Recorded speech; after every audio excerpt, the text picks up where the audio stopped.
Welcome to Myth Matters, an exploration at the intersection of mythology, creativity, and consciousness. I'm your host, Dr. Catherine Svela. Wherever you may be in this wide, beautiful, crazy world of ours, I'm glad that you decided to join me here today. In the last couple of episodes, we've been talking about leaving home, literally and figuratively, as a metaphor that helps us imagine into the collective processes underway now, the initiations and transformations. We've been reflecting on leaving home and how it takes place in myths and stories in order to deepen our sense of the current revisioning of the human story, a revisioning that involves each of us. The mythopoesis of our identity and place and sense of purpose on Earth and in the cosmos, and of our many systems, cultures, and ethics. Even our aesthetics, our commitment to beauty and definitions of value are going through a process of change right now. Leaving home is a meaningful experience and potent metaphor for many, maybe all of us, and a call that quite a few are hearing now, today. Where is leaving home in our stories? How do people do it? Are any of the observations that we make or conclusions that we draw from these narratives that have been handed down to us helpful now? These are questions that are best posed to the body of work, I think, to myths and stories in general, because there is no one right story for every person in a given moment due to the tremendous variety in our lives and circumstances. And that type of absolutism about truth and meaning is one of the dissolving certainties, in my view. Our investigation is a look at patterns for what tends to happen, how we tend to tell it. I think it's interesting and helpful to think about how we've narrated the things that happen to us, how we describe the situations in which we find ourselves, and reflect on what this suggests about our lives now. That said, I do have a story for you today. It's not the story in any sense.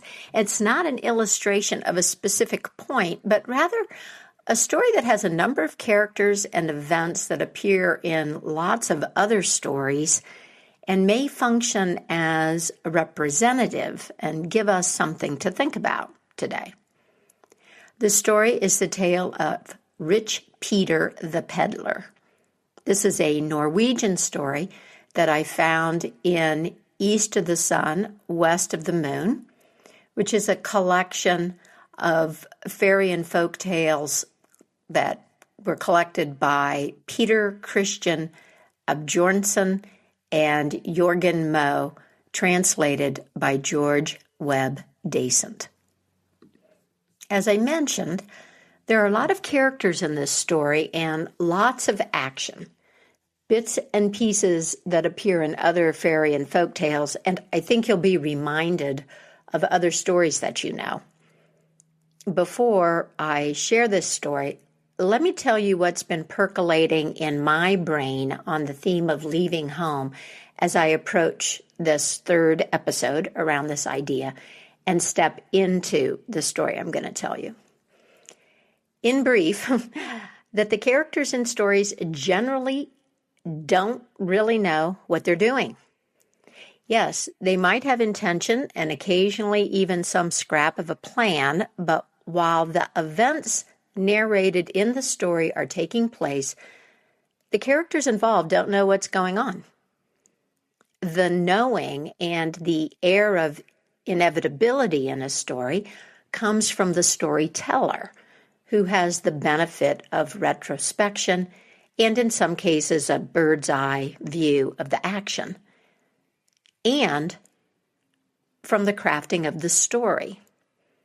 The sense and order in the chaos is found and constructed through making the story.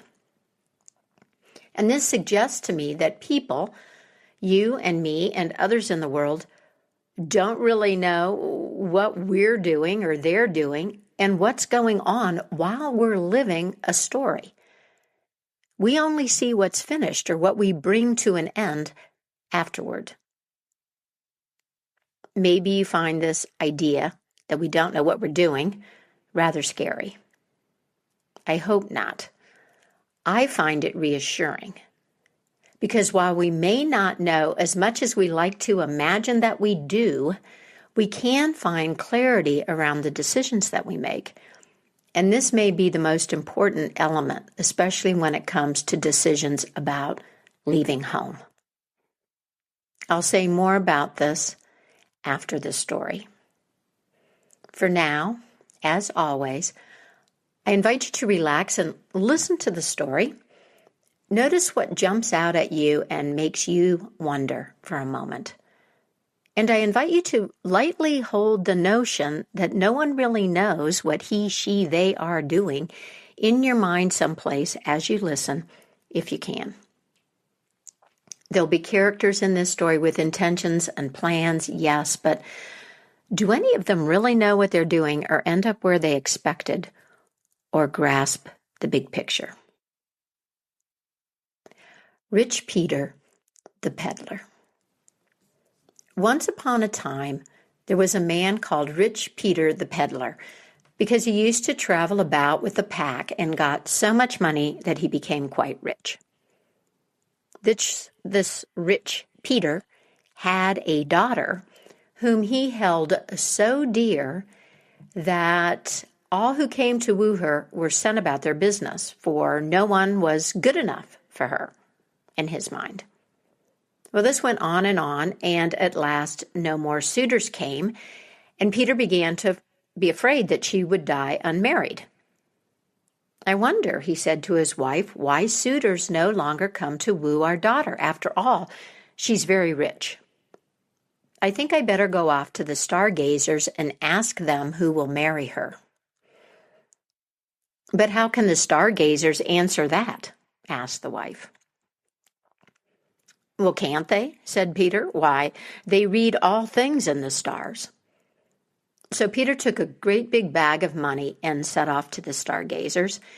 He asked them to please look at the stars and tell him the husband his daughter was to have. Well, the stargazers looked and looked, but they said that they could see nothing about it. Peter begged them to look again and to tell him the truth. He would pay them well for it. So the stargazers looked again, and at last they said that his daughter's husband was to be the miller's son, who was only just born down at the mill below Rich Peter's house. Then Peter gave the stargazers $100 and went home with this answer. Now, he thought it too good a joke that his daughter should wed one so newly born and of such poor estate. He said this to his wife and added, I wonder if they would sell me the boy, then I could put him out of the way. I dare say they would, said his wife. You know they're very poor. So Peter went down to the mill and asked the miller's wife whether she would sell him her son, because, they clearly needed the money. Absolutely not, she said.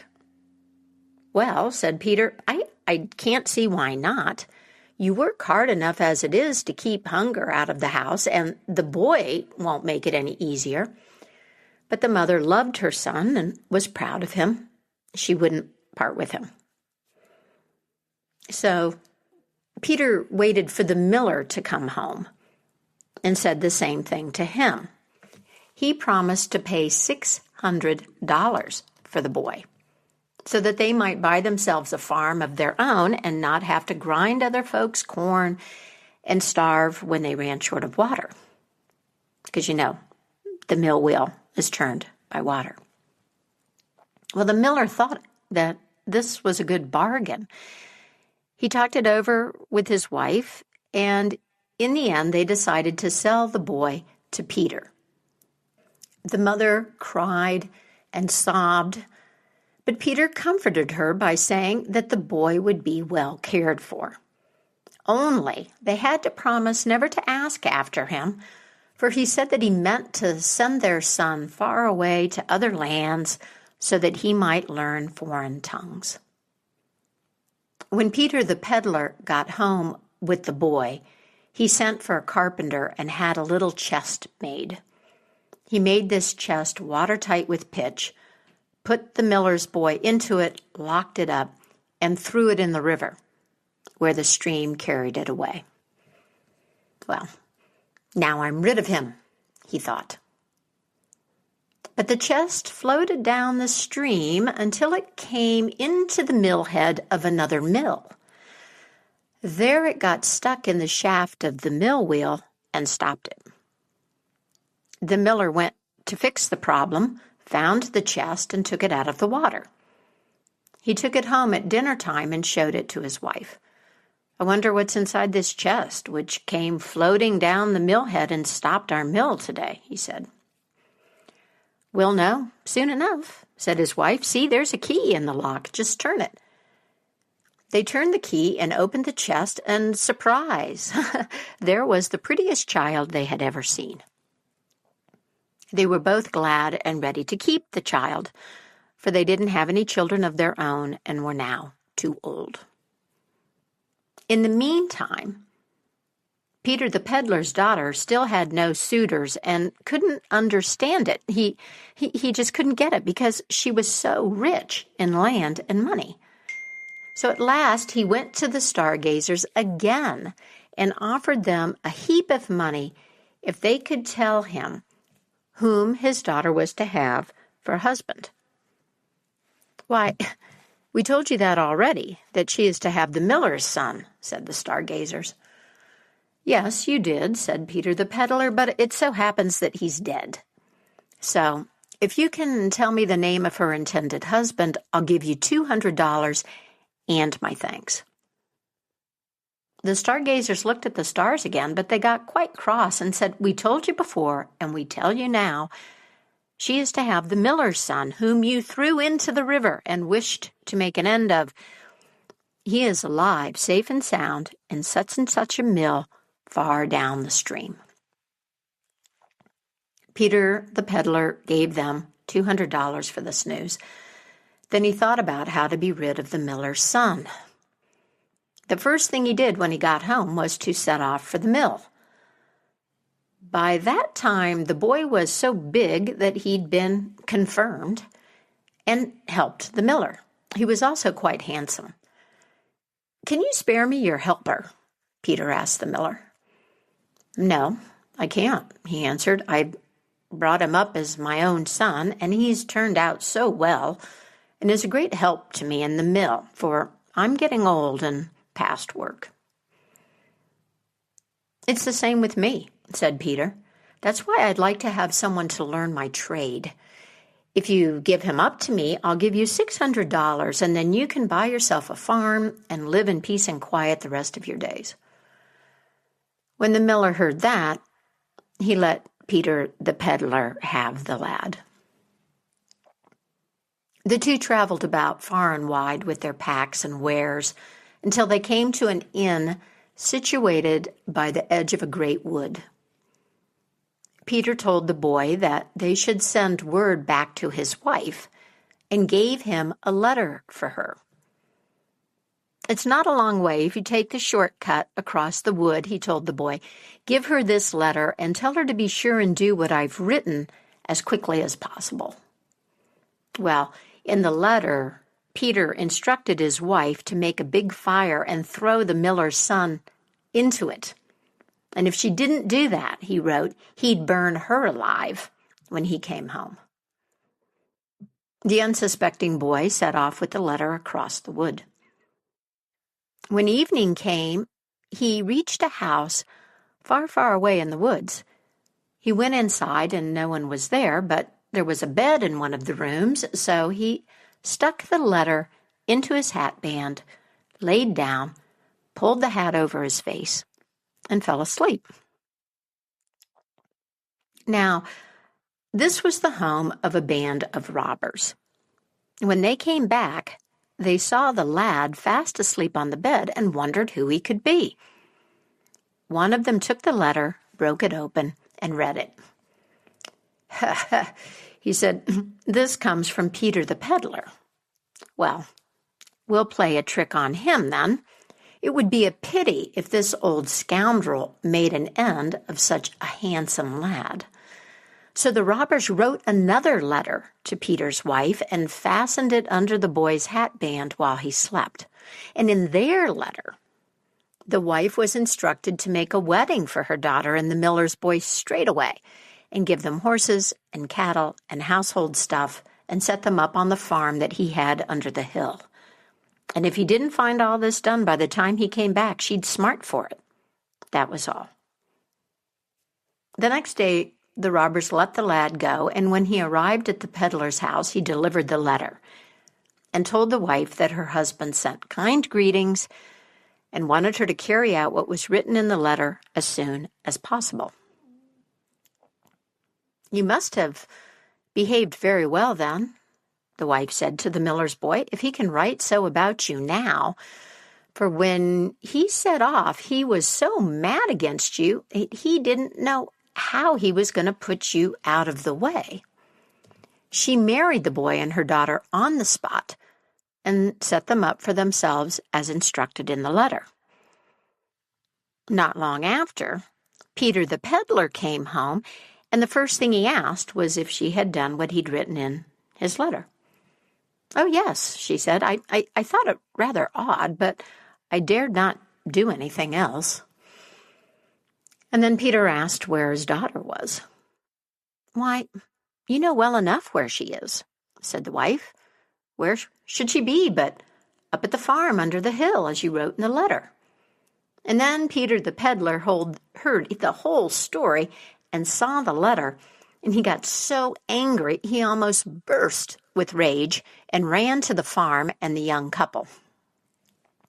"It's all very well, my son, to say you've got my daughter," he said to the miller's lad, "but if you wish to keep her, you must go to the Dragon of Deep Fairy and get me 3 feathers out of his tail, for he who has them may get anything he chooses." "But where shall I find him?" said his son-in-law. "I'm sure I don't know," said Peter the Peddler. "That's your problem, not mine." So the lad set off with a stout heart, and after he'd walked some way, he came to a king's palace. "I'll just step in here and ask," the boy said to himself, "for such great folk know more about the world than I do, and perhaps I'll learn the way to the dragon." The king asked him where he had come from and where he was going. "Oh," said the lad, "I'm going to find the Dragon of Deep Fairy to pluck 3 feathers out of his tail, if only I knew where to find him." "You must take luck with you then," said the king, "for I never heard of anyone who came back from that search. But if you find him, please ask him for me why I can't get clear water in my well. I've dug it out time after time, and still I can't get a drop of clear water." "Yes, I'll be sure to ask him," said the lad. He stayed at the palace for a short time and got money and food when he left. And after a short journey, he came to another king's palace, and when he went into the kitchen, the king came out of the parlor and asked where he came from and where he was going. "Oh," said the lad, "I'm going to the Dragon of Deep Fairy to pluck 3 feathers out of his tail." "Then you must take luck with you," said the king, "for I've never heard of anyone who came back who went to look for him. But if you find him, be so good as to ask him from me where my daughter is, as she's been lost many years. I've hunted for her and had her name given out in every church in the country, but no one can tell me anything about her." "Yes, I'll do that," said the lad. And he was treated well in that palace, too, And when he went away, he got both money and food. When evening drew on again, he came to another king's palace. Here, who should come into the kitchen but the queen? And she asked him where he came from and where he was going. "I'm going to the Dragon of Deep Fairy to pluck 3 feathers out of his tail," said the lad. "Then you better take a good piece of luck with you," said the queen, "for I have never heard of anyone that came back from him. But if you find him, please be good enough to ask him from me where I shall find my gold keys, which I have lost." "Yes, I'll be sure to ask him," said the lad. Well, when he left that palace, he came to a great, broad river. And he was standing there wondering whether or not he should cross it or go down along the bank when an old hunchbacked man came up and asked him where he was going. "Oh, I'm going to the Dragon of Deep Fairy if I could only find anyone to tell me where I can find him." "I can tell you that," said the man, "as I go backwards and forwards and carry those over who are going to see him. He lives just across the river, and when you climb the hill, you'll see his castle. But please, if you talk with him, ask him from me how long I have to stay here and carry folk over." "I'll be sure to ask him," said the lad. So the man took him on his back and carried him over the river. And then the boy climbed the hill, saw the castle, and went in. He found a princess there who lived with the dragon all alone. "My dear young man," she said, "how did you come to be here?"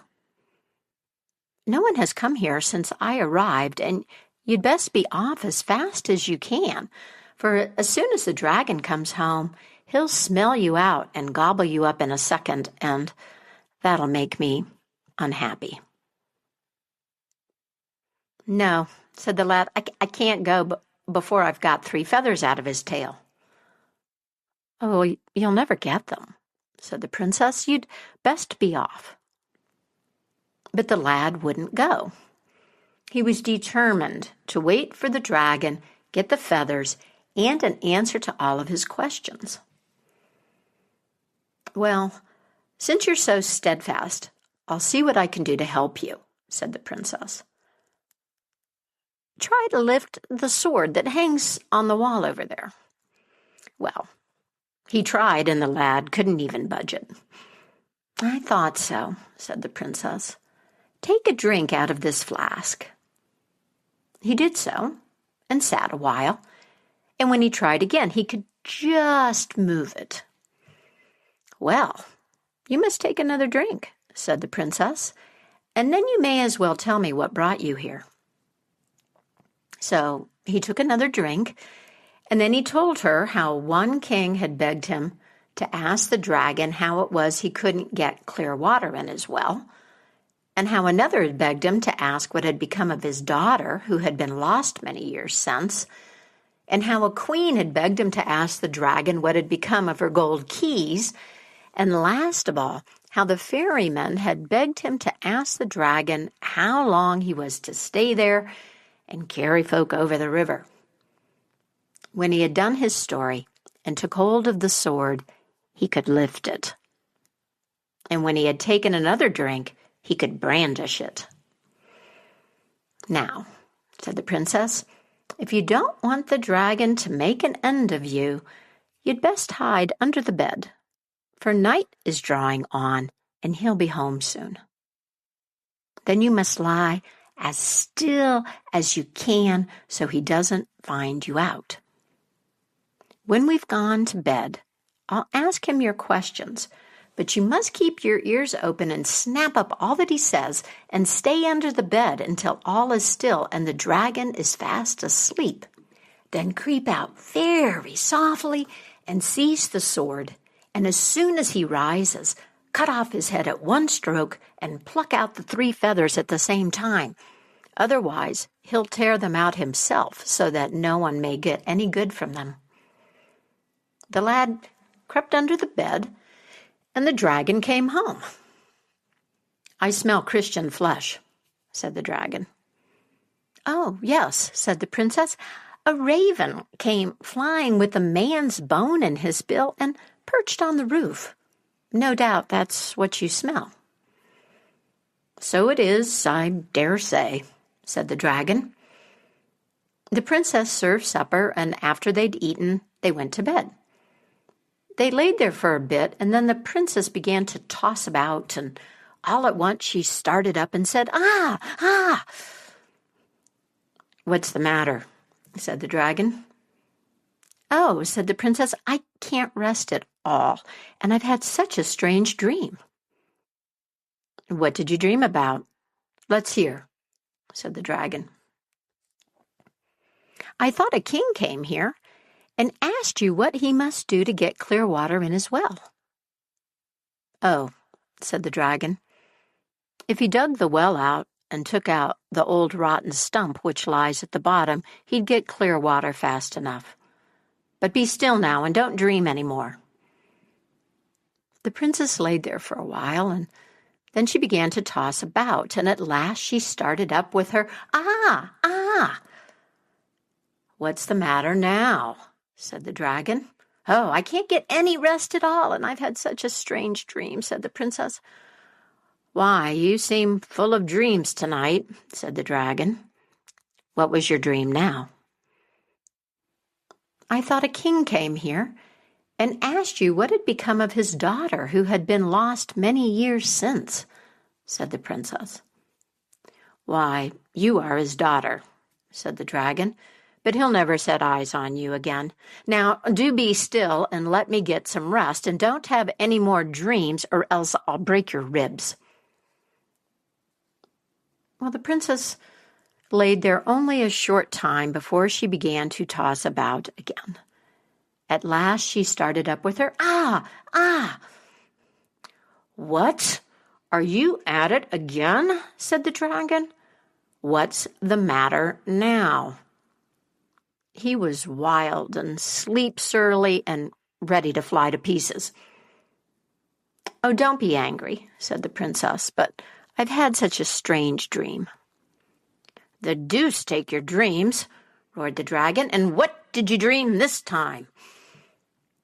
"I thought a queen came here who asked you to tell her where she would find her gold keys, which she has lost."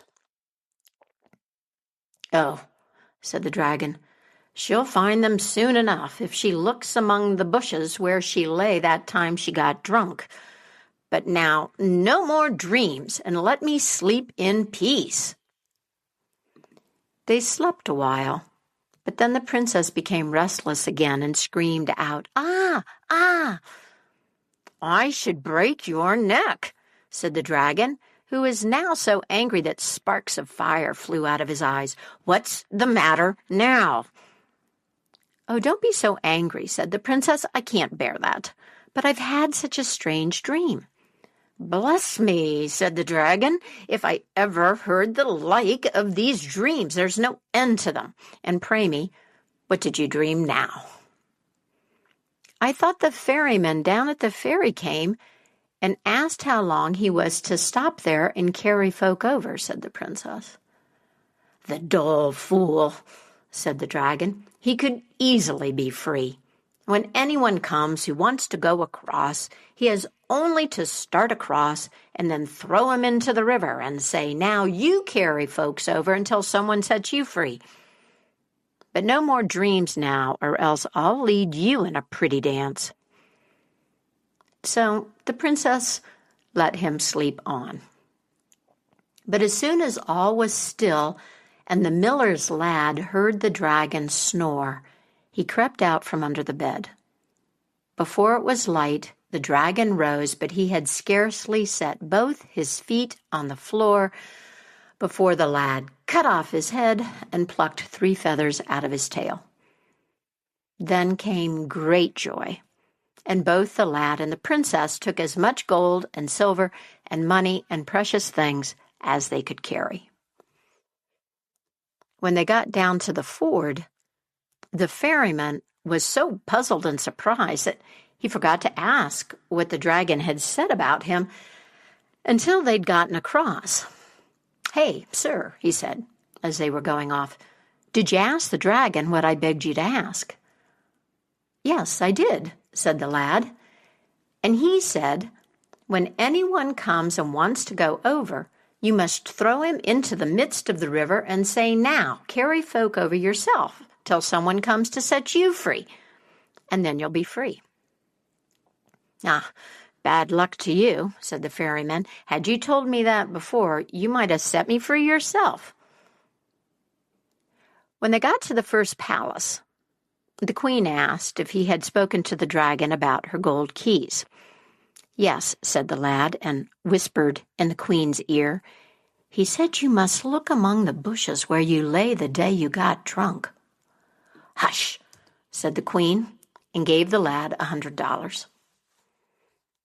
When they came to the second palace, the king asked if he had asked the dragon his question.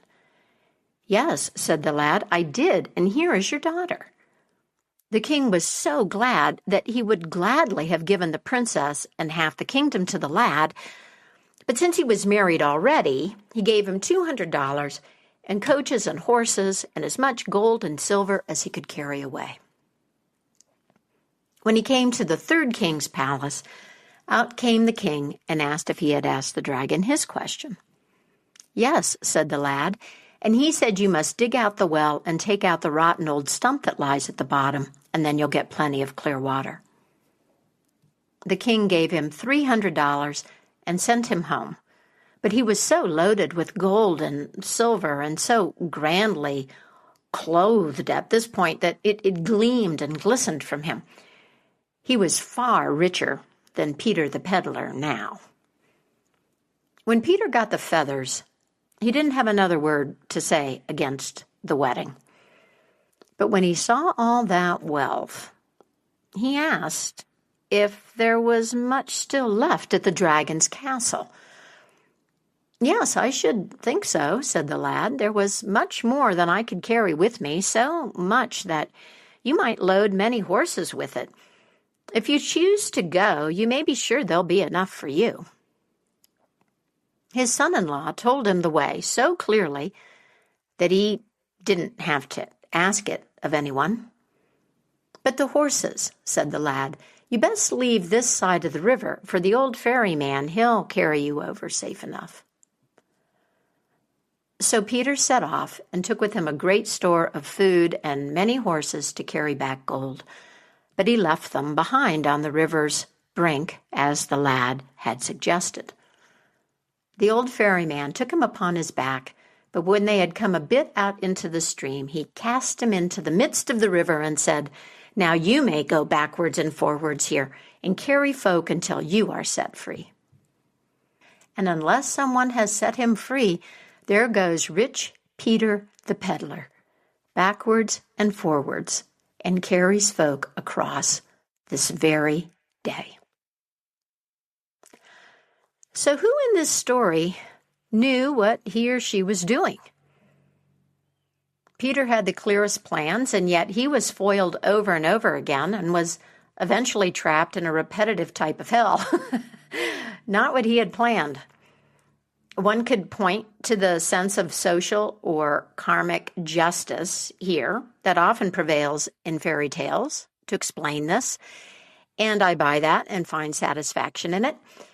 And yet, what I noticed today in light of my questions is that his intentions and plans didn't make him sufficiently knowledgeable or wise about his prospects to bring him success.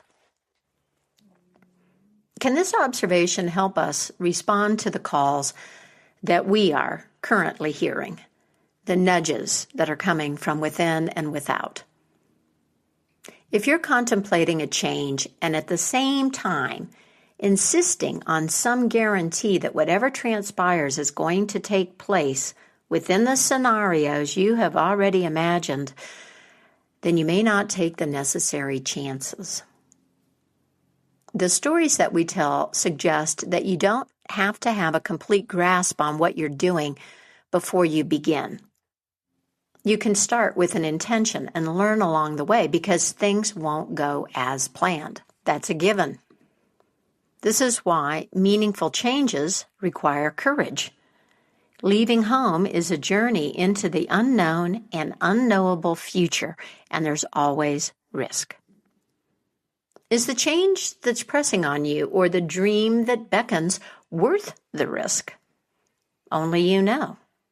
Only you know, because it's your life, your call, and the truth is in the feeling, in your body, the energy of what you might call the deep self, intuition, daemon, or soul. The machinations of the ego consciousness focus on what we have to lose or might have to lose if we leave familiar ground. But the questions that bring more clarity are, what do I have to gain? And or what is the cost of staying, of saying no to this call? It's the deep self, the soul, that can best weigh the options, answer those questions, because this aspect of your psyche is concerned with your aliveness, with the quality of your life experience and realization of self. The point is to be true to yourself. If we don't listen to this, if we don't follow the feeling that rises up, we sacrifice what matters most. The opportunity to find out who we are and what we can do, to be alive. So how do we listen to that and make space? Reflecting with the aid of stories is a good practice. If you're facing a big change in your life right now, one that feels significant, you might reflect on yourself and your situation through the lens of this story and see where that takes you. Step back from the worries and the schemes and be curious. This is between you and you, after all. No one else needs to know what you uncover. You might look at the behavior of the different characters and what happens to them, and consider the decisions that you face in their light. See if this changes your conversation with yourself. See if this changes your calculus. The point isn't to turn to the story for specific direction exactly as if it's some type of oracle. It's to invite imagination and that other knowing, to get out of the mental ruts of the repeating internal arguments and find some measure of clarity. So you might put yourself in the place of each of the characters and consider how you are or have been like them, or how you are different. For example, are you trying to manipulate a situation from a misplaced or incorrect sense of value, like the peddler? That's how I characterize him anyway. You may have a different view. He makes faulty calculations. He rejects the answers that he receives because they don't fit his expectations. And how about his over-reliance on the power of money? His dishonesty? Can you relate to this part of the story? Are you trying to manage things that are beyond your control or none of your business? Presumably, none of us share the peddler's criminal intent, and yet these are interesting metaphors. He tries to put an end to something inconvenient to control fate, and I can see some of my errors in this light. Or maybe you're at home waiting for orders like the wife, doing what comes handed down even though you have serious questions about it. Are you passive like the daughter, letting others decide your value or fate? And what about the boy, the lad? How would you describe his actions? Is he responding inventively to what presents itself? How much of what he does comes from a clear intention or plan? These are just examples of directions a reflection could take, and they may not correspond to your take on the actions or character of the characters. That's fine. Go where your thoughts take you and notice. Notice what you notice and how you think about those details. and let this inform your thought process about the decisions facing you in your own life. Myths and stories don't tell us what to do so much as they offer context for reflection. They describe liminal spaces and changes that take place in those spaces. They can be a catalyst for good questions. I have a poem for you before we close, but first, a big welcome to new email subscribers: Hannah, Dawn, Vildan, Christina, Mary, Megan, Karen, Stephen, Luigi, Linda, Kate, Josh, Paul, Jen, Rod, Marla, Garcella, Audrey, Heather, and Chand. Welcome to Myth Matters. If you're new to Myth Matters, I invite you to head over to the Mythic Mojo website. You'll find a transcript of this episode and information about the Mythic mentorship and creativity coaching that I offer. You can also join the email list if you'd like to receive links to new Myth Matters episodes in your inbox. I have a couple of special offerings for you right now as well. First on the calendar, I'm offering an in-person workshop on the myth of Inanna in Kingston, New York on September 25th. This is in conjunction with Greater Mysteries, an immersive musical and ritual experience created by Kelly Scarr, who was a guest on Myth Matters in June. I'm super psyched to collaborate with Kelly as she creates various preparatory offerings for folks coming to the Greater Mysteries performances, following the model, which is really cool, of the Eleusinian Mysteries. There is also an online self-guided version of this Inanna workshop for folks who plan to attend Greater Mysteries but can't join me on the 25th. Links for more information about all of this are posted with the transcript of this episode.